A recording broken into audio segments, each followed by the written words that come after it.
Hey everyone, in this tutorial I'll show you how to fix the access denied error in Claude AI in 2026. So if you're getting blocked from opening Claude or seeing an access denied message, this guide will help you solve it step by step. First, make sure your internet is working properly. Unstable or restricted networks can trigger access denied errors when trying to load Claude. Next, refresh the page or reopen your browser.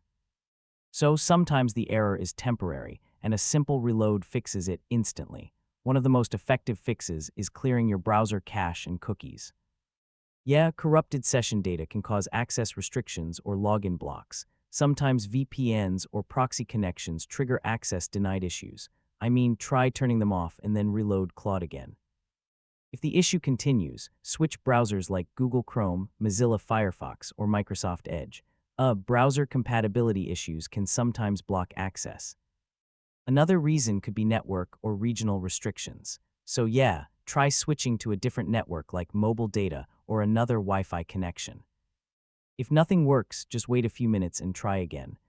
Sometimes Claude servers may temporarily restrict access due to high traffic or maintenance. And that's how to fix the Claude AI Access Denied error in 2026. Usually clearing cache, disabling VPNs, or switching networks solves the issue quickly. If this guide helped you out, feel free to check out more AI troubleshooting tutorials and tips. Hey